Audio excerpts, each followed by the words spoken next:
Hello, and thank you very much for the kind invitation that unfortunately I could only take for an online presentation. So what I want to show you today is the current state of the art and perspective of genetic engineering of hematopoiesis. Now, as you know, we are in a very lucky time for medicine, as we have powerful new tools that can revolutionize the way we treat patients. We can use genes as drug. We can edit the sequence of the DNA. We can isolate and sometimes even generate in vitro stem cell to transplant and regenerate tissue. And we can manipulate the immune response to exploit the biological weapons of immunity for treatment. Often the combination of this strategy allow us to design new therapies which can treat conditions which are severe and maybe until now lack any potential of treatment option. Now, in case of hematopoietic stem cell gene therapy, this mostly is performed by an ex vivo approach in which hematopoietic stem and progenitor cells are harvested from a patient, most often from the mobilized peripheral blood, and then they are genetically engineered ex vivo to correct a mutation by gene transfer or gene editing, and then reinfused in the patient, usually after some conditioning which will make space in the bone marrow to allow engraftment of the modified stem cell. If this works, we can ensure a stable output of gene-corrected progeny in the different lineages, because the stem cell have been modified, this output can be maintained potentially for the lifetime of the patient. Correction of different lineages may be used to treat primary immunodeficiencies, hematological diseases like hemoglobinopathies, but also storage disease, because by this approach we can replace macrophages and even microglia in the periphery and in the nervous system with functional cells. Using lentiviral vector technology, we now have a high number of genetic diseases for which successful hematopoietic stem cell gene therapy have been tested, either in clinical trial and in some cases even reaching the market with approved therapies. I will show you some examples from trials performed in our institute, in particular on hematochromatic leukodystrophy, which is a storage disease, but also in immunodeficiency and in hemoglobinopathies. Now, first of all, I show here this follow-up more than 8 years in this plot of patient treated for metachromatic leukodystrophy, and you can see the level of gene marking in the peripheral blood expressed as number of vector copies per genome. And you can see that we have an average 1, which means the majority of cell carry a vector, indicating nearly no exhaustive engineering of hematopoiesis. This high level of chimerism, the question is how safely is it achieved? And one way to look at that is the composition in different clones. If you have very few clones contributing to such a massive engineering, it would be worrisome because indicating an expansion of a single clone which may be abnormal. If you have multiple clones, that's maybe more a physiological condition. How can we identify individual clone? Because vector insertion is semi-random, each modified cell will have a unique insertion site, which can be used as a genetic marker. Now we can sample patients at different time and identify insertion site as clonal marker and enumerate how many clones are active at each time point. You can see here, and these are different sampling with months after treatment. In the case of a thalassemia here, and the leukodystrophy patient here, you can see on top the number of individual clones identified at each sample. You can see they usually range in the 10,000 in the thalassemia and several thousand also in the leukodystrophy patient. Now, here we would track individual clone by color And if you don't see any color, it means, and you just see a gray bar, that any clone contribute to less than 0.1% of the total. So we don't see any large clone. The population is highly balanced and highly multiclonal, which is what we consider a safe, of course, picture. And if we try to enumerate how many stem cells are found in the long term into the patient, again you see leukodystrophy, Wiskott-Aldrich, which is a primary immunodeficiency, and beta thalassemia trials. This is the average of all the patients treated in our institute, and you see there's a substantial number of stem cells which are stably active long term in the follow-up. And if you look at that number, reaching up to 20,000 in thalassemia, that nicely compare to the number of stem cells which are estimated to be active in a patient under allogeneic transplant, where now, according to the age of the donor, can range in the same number. So stem cell gene therapy, despite using lentiviral technology, despite ex vivo engineering, that is still able to reconstitute a highly polyclonal, a stable graft. In the case of the leukodystrophy, the cell, because of the genetic engineering, are also overexpressing the enzyme above the normal level. Of course, they completely lack the activity before correction. And this overexpression is relevant because some of that enzyme is released by the cell and can be captured by the neighboring cell in the tissue and in the brain. Indeed, you can see that if you look in the cerebrospinal fluid, we now have reconstitution of enzyme activity, which can be in the normal range. Now, that functional enzyme can be captured by neurons, oligodendrocytes, and cross-correct the functional defect, which allow to provide a treatment to this dramatic disease of childhood, as you can see here for this patient, which is unfortunately couldn't be treated because it was diagnosed in advanced stage. There is really only a progressive and dramatic deterioration of motor function and also brain function, and essentially natural history, untreated patient will die early in the age. This is dramatically different from the outcome of hematopoietic stem cell gene therapy, which not only preserve life long-term until the latest follow-up, but also preserve the motor capacity of this patient, which is essentially intact as compared to the natural history group.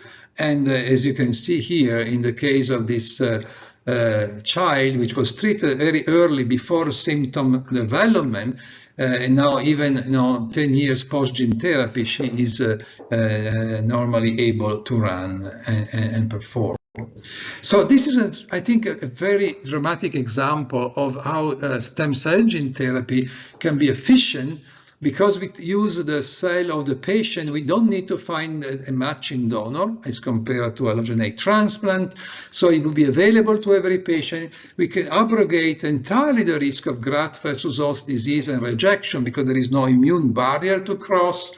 Mixed chimerism is also often sufficient for full benefit. We don't need to completely replace hematopoiesis. Of course, in the case of storage disease, the more enzyme-releasing cell we have, the better it is, as I show you, and that also allows for enhanced benefit in case of gene therapy as compared to allogeneic transplant. So we expect this application to continue to grow as we become more confident and more disease are being treated in trials. We still, of course, have outstanding challenge. We need a toxic conditioning based on chemotherapy for engraftment, but there are emerging new strategies based on biologicals, which will hopefully alleviate this hurdle. And of course, still the vector and cell manufacturing pose a significant hurdle in terms of cost and process. In the long term, we have to monitor, of course, this patient for the continued stability of the graft and safety.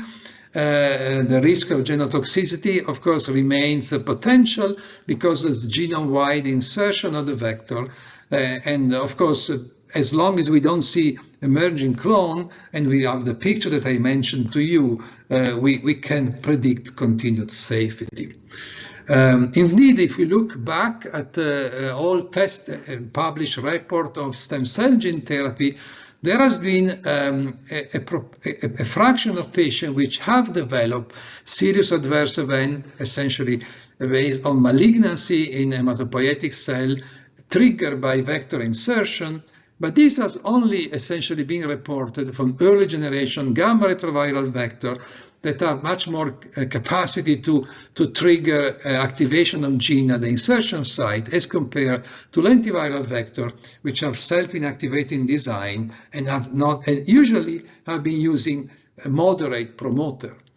Now, there is only one case in which a lentiviral vector stem cell gene therapy has been associated with a significant proportion of adverse events triggered by vector insertion in the case of adrenoleukodystrophy, which is another storage disease, in which, however, there is a unique vector design which carry a very strong gamma retroviral promoter inside the vector. And we think that this specific choice of a very powerful enhancer and promoter actually empowers the vector unfortunately with the capacity to transactivate gene at the insertion, and so we should not, of course, use this type of vector to ensure safety. However, can we overcome the potential risk of genome-wide insertion and alleviating the residual concern for insertion mutagenesis, at the same time improving also the control on gene expression, which of course is only relying on the vector promoter that we reconstitute in the vector. Now, genome editing gives this potential improved precision. As you know, genome editing is based on artificial endonucleases, which can be designed to target a specific sequence in the genome. And that break is then essentially used to either disrupt a gene or to introduce a novel gene or a novel sequence. Now, typically, genome editing is achieved by transient delivery of the designer nuclease of choice as RNA or as a ribonucleoprotein. In case of CRISPR-Cas, which is the most common now tool, as you know, the targeting is achieved by this, the specificity of targeting is achieved by the sequence of the guide RNA, which is loaded on the Cas nucleases and tethered to the specific sequence of choice. Repair of the break by non-homologous end joining, which is the most frequent repair of the double-strand break, often introduce small changes in insertion or deletion, which may inactivate a sequence and so disrupt a gene. Mismatch repair can also be involved during SG2 phase with the same outcome, usually some sort of a small deletion. This is a unique application of gene editing in terms of disrupting a gene. Also, biallelic disruption can be achieved at high efficiency. Multiplexing is feasible using multiple guides. There are, of course, potential adverse consequences. The break itself may trigger inhibit growth, as we'll discuss in a moment, but importantly, there is a genotoxic risk at the break site because you may have a larger deletion, translocation at multiple breaks, loss of entire chromosome arm. This serious event are circumscribed to where the nuclease act, so at the on and off target site. So there is a more limited impact, but they may be serious, of course, in terms of the consequences.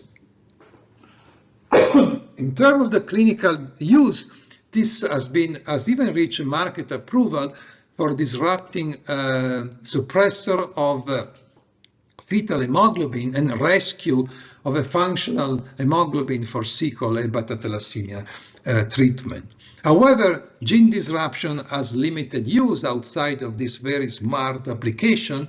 What we really want to use in terms of genome editing is exploiting a different repair pathway, which is the homologous recombination, and so not only provide a break, but also provide a template which bear homology to the sequence flanking the break, but also bring a novel sequence which will be copy and paste at the site. This is through rewriting of the genome, it's based on the co-delivery of the nuclease and the donor template. Usually in primary cell like hematopoietic stem cell, we have to use a vector which would be shielding essentially the delivery of the nucleic acid and be tolerated by the cell. And by this we can achieve gene size editing, restoring, for instance, function and expression control of a gene because we would treat and correct in situ the mutation. We can target integration to a genomic safe harbor, and we can, of course, still have to deal with the genotoxic risk of on and off target because of the potential for large deletion, translocation, and biallelic hits, and also trapping of the template that induces spontaneous break. Not only of that, but also because homology-driven repair only occur during SG2 phase, the cell have to undergo proliferation for successful editing, and this means that the quiescent cell, like a stem cell, has no limited efficiency. So we have worked hard, of course, to optimize this approach, homology-driven repair, gene size edit in hematopoietic stem cell. And as I mentioned before, the break itself is sensed by the cell because of activation of the p53 response, the DNA damage response typically, which can trigger a number of adverse effects, transient growth arrest, but if the response is strong, this may trigger senescence or even apoptosis. So we have shown that there is only a sharply targeted single individual break at the target site. The p53 response occurs, but it's transient and reversible, and the cell recovers full capacity. On the other hand, if you have a poorly designed guide, which gives rise to multiple breaks, you have a strong DDR, DNA damage response, which may trigger apoptosis and loss of your edited cell. The problem is that when you co-deliver your template DNA by a viral vector, which is still the best way to do it, you still have sensing of that exogenous viruses and the DNA, which also trigger p53 activation.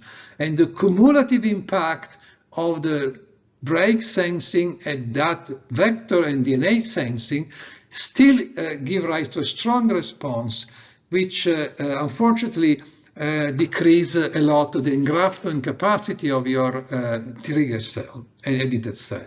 Now, if we transiently inhibit the p53 response by co-delivering through an mRNA a dominant negative inhibitor of p53, we can rescue now the clonality and the graft efficiency.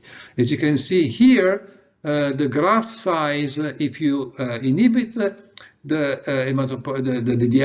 p53 response, is rescued to valid and robust level upon editing, and is also importantly, if you enumerate the clone which are contributing to the graft, you see we can rescue many more clones in individual transplanted mice. These are short-term graft, these are long-term engrafting clone.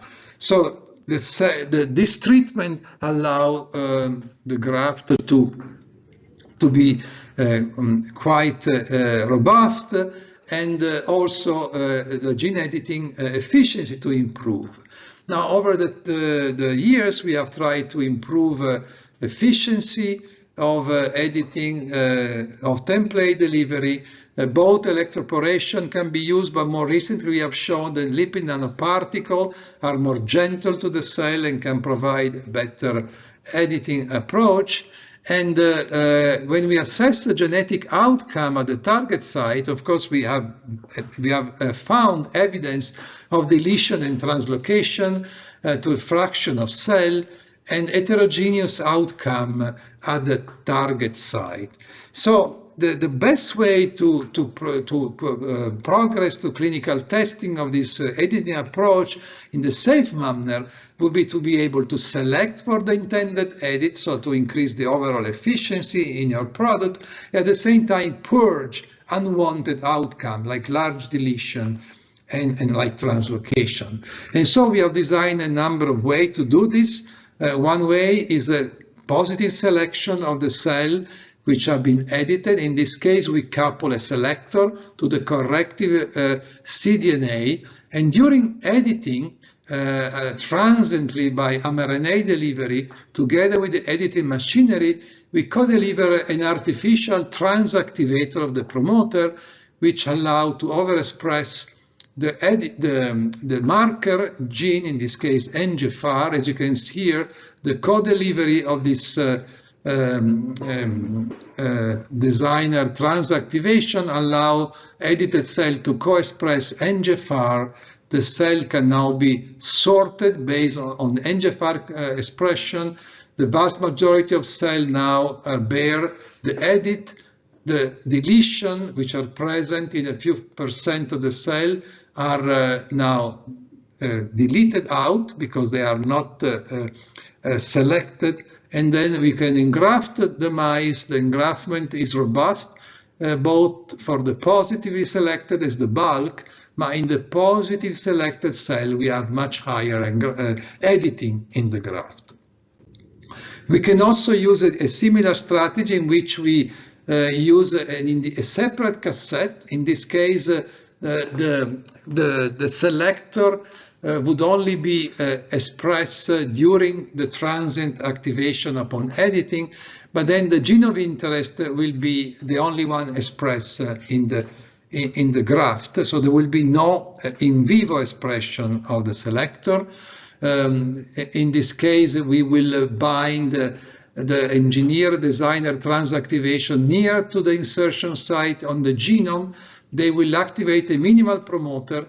The selector will be transiently expressed upon editing, and then we would be able to select a cell here in the pod selectors which only bear the precise intended edit, while in the bulk population we have a number of different outcomes, like fragmented trapping of the template, deletion, and so on, which are counter-selected. And importantly, when we now transplant the cell in immunodeficient mice, this human cell, as always, there is a similar engraftment across the bulk, the positive and negative selected, but only in the positively selected cell there is one edit per genome, indicating that 100% essentially of the graft is now made of edited cell. And again, as I said, there is no residual expression of the selector. And finally, we also have designed what we call a negative selection approach, or purifying selection. In this case, we target the insertion of the cassette into an essential haploinsufficient gene, so that any disruption of that gene would essentially delete out the cell bearing that insertion, except, or translocation, except if the insertion is designed in a manner to reconstitute expression of the essential gene, at the same time to bear the gene of interest. So in this case, there will be a self-purging of all cells which have been edited, except the one which bear the intended edit, so the new insertion site. And so again, this approach would allow fully efficient graft. And again, I have not time to show you the data, but we have a number of target genes that we have been validated and shown that it can give rise to fully engineered graft by a spontaneous cell selection approach.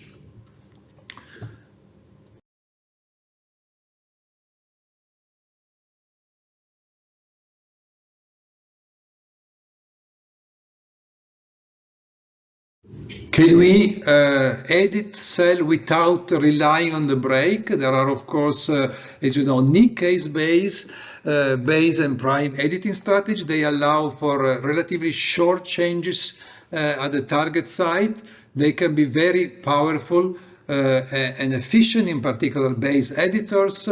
They reduce but not entirely get rid of the break, because the nick introduced by the nickase and some of the repair pathway of the base mismatch may get to a double-strand break, but this is strongly reduced as compared to the nuclease base. However, there is also some potential adverse effect based on bystander edit around the intended site, and also because these are deaminase are constitutive, very powerful enzyme, which can also act in a hit and run manner on the genome. So there is a potential concern for guide RNA or target site independent edit. However, there is a continuous development of improved version of these editors, which may alleviate some of the above concerns. So overall, we have a choice now of engineering tool for engineering hematopoietic stem cell, and also as well other cell type. We know the lentiviral vector gene transfer is very efficient, preserve the long-term capacity of engineered stem cell, can give rise, however, to the potential concern of genome-wide insertion, although the clinical track record, which is more than 10 years with hundreds of patients treated, is very reassuring. Nuclease-based editing, as I mentioned, can allow efficient gene disruption, and we have also clinical testing which is favorable and encouraging. If coupled with a template, can give rise to gene size edited through correction or site-specific integration, which however occurs with lower efficiency than conventional gene transfer. And there is the concern of target activity, a large genomic rearrangement that should be taken into consideration. Nickase-based, mostly base editors, for which we have more experience, can be very efficient. They are more limited to the scope of genetic engineering. They are associated with lower burden of DNA break, double-strand break, which are limited. They are just in the clinic. Concern remain with bystander edit and potentially sequence independent of target activity. There is also epigenetic editor for stable gene silencing. They, of course, will not change the genetic sequence of the cell, but they are in early development stage and not yet in the clinic. Can you, and let me finish, can we bypass the complexity of ex vivo engineering and cell processing by directly introducing the gene transfer strategy in vivo and targeting hematopoietic stem cell in vivo with a vector or with the editor? So we have shown recently that during the newborn time in mice and also in humans, there is a higher number of circulating stem cells, presumably because they are transferring from the fetal liver to the final, of course, niche in the bone marrow. During that time, there are fewer stem cells in the marrow, more in the circulation. We can reach them by the vector, presumably by targeting them while they are in the circulation, establishing stable gene transfer in the stem cell in the few percent range in the mice. If, however, we further mobilize them by some of the well-known mobilizer, we can increase that gene transfer rate to in the 10% and reaching up to 20% stable vector essential engineering of hematopoiesis in the mice. If this treatment is delivered early postnatally, if we are in the 2 weeks postnatal window, we still have the possibility of some level of gene transfer in the circulation and strongly again increased by mobilization. And again, we can see about 10–15% of stable gene transfer. Now, this level of engineering and chimerism may be sufficient to treat some disease like primary immunodeficiency. The most dramatic outcome was achieved in collaboration with Paula Rio and Juan Bueren, treating Fanconi anemia mice. In this case, even the few stem cell corrected even without mobilization would be with time would expand because they have a unique advantage over the non-corrected cell which succumb to DNA insult, and by doing this essentially we were able to treat successfully the disease in the mice. Now unfortunately this mobilization works of course also in adult, but the mobilized adult cells are less permissive to gene transfer. We don't know yet why. we still have to understand, but there is of course some unique permissiveness to lentiviral gene transfer in the early postnatal phase, which give rise of a window of opportunity for genetic engineering in vivo. So this is a potentially intriguing approach. Of course, much more have to be studied in hematochimeric mice eventually before moving into humans, but some level of chimerism can be reached without, of course, the complexity of ex vivo engineering and hurdle of chemotherapy, providing a way of a sort of an off-the-shelf product to treat some disease for which there is a genetic advantage of correction. So finally, advanced therapy medicinal products are uniquely transformative medicine. They are complex, made with genes, modified viruses, cell, designer enzyme. They are once and done treatment, potentially able to cure an otherwise severe or lethal disease. The benefit may be lifelong, but they are also possible, of course, important delayed adverse effect, which requires continuous monitoring. And they are fully personalized treatment if they are made with patient own cell, which bring, of course, complexity of procedure, high cost of manufacturing supply. There is high market value because of the benefit to the patient, but of course the cost can be extremely high. They need an important capacity and involvement of the staff and the structure of the point of care, and they are challenging to provide a fair, equitable, and broad access because of all this complexity. And this is really a challenge for all of us. Rare disease have been the first in which these approaches were tested and shown to be successful. But now rare disease also were the first for which we could reach the market. But because of the rarity, they may fail to provide a sufficient reward to the pharma industry. And we are looking at the disinvestment from pharma, try to move to more, of course, common diseases. And many orphan diseases potentially amenable to treatment may fail to be essentially addressed. And of course, this is our mission, ensuring a future also for children affected by rare disease, as we have worked so hard to develop this treatment. So we need to find a way to make this more sustainable. We must alleviate the burden and the cost of development, working together with the regulatory agency to allow lesser cost to benefit from platform approach in which we use the same vector, the same process over and over, and so we can save on that. We can improve manufacturing, again, not necessarily achieving the standardization and quality for a market model, but ensuring safety, of course, but again, providing for more sustainable and mostly, I think, relying on supply center, which work under a non-profit scheme supported by public sponsor programs, which would potentially, of course, provide a solution to this seriously affected but rare patients.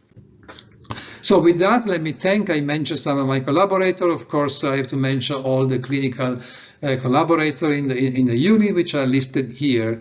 And thank you so much for your for listening, and I hope that has been helpful and good. My best wishes for your meeting. Thank you again.